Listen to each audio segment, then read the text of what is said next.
I first want to thank our central staff for their tremendous work, your dedication, and your accuracy in preparing the budget.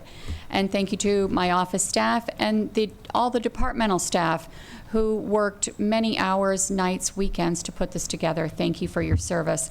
And I also want to thank the community for engaging and advocating for what you believe in, and we appreciate your advocacy. There are two major components to any budget. How much money do we have, and how much money do we need? If there's a gap, we have to decide whether we're going to raise more money or cut spending. And as a body, we decided early on that we were not going to raise taxes this year. So that left us many very difficult decisions. While it's impossible to fund all the requests for the new and enhanced programming that we received from the county executive, the community, and county committees, we were able to fund a substantial number of requests and present a balanced budget. Not only balanced in the fiscal sense, but also balanced across the various aspects and needs of our residents. We started months ago as each committee took the time necessary to work through the budget line by line to determine what our needs were for schools, libraries, arts, mental and physical health and well-being, youth and senior activities, just to name a few. We've made sure that our departments have the resources they need to keep us safe and able to live in our community with dignity. We reviewed the police, fire, public safety in order to make sure that we are safe, parks, recreation, planning, economic development. We also need to make sure that our roads and transit are safe and effective, and we must do everything we can to achieve our climate goals. As our schools represent half of the entire budget, I'm glad to report that we were able to fund over 99% of the MCPS request.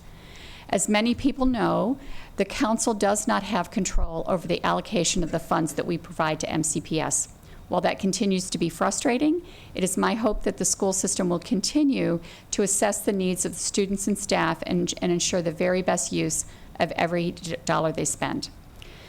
I'm very pleased to say that we were able to fund many critical programs to our most vulnerable residents, including food, shelter, health care, through many of our health and human services programs.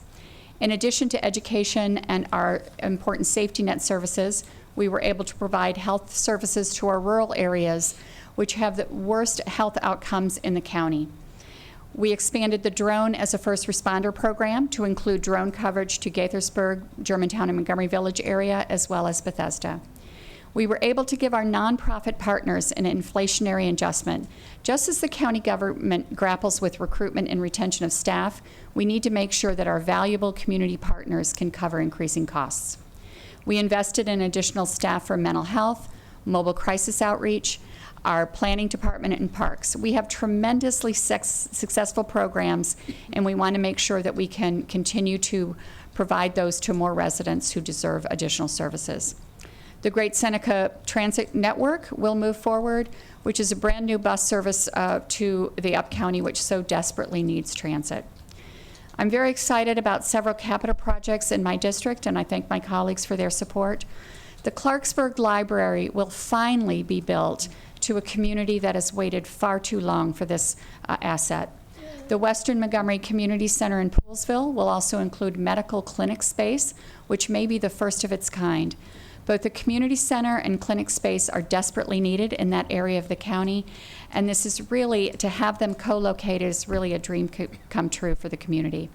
Montgomery College, Germantown campus will be getting a much needed student services center, and we also have a new bus route coming to service Boyd's Mark Station with a new bus depot. And finally, the new organic waste facility to begin the process of pulling food waste from our waste stream. This is a critical step in meeting our climate goals and really tackling a significant environmental concern. With all the great news, it's important to put things in perspective and remember that not all staff and programs received funding.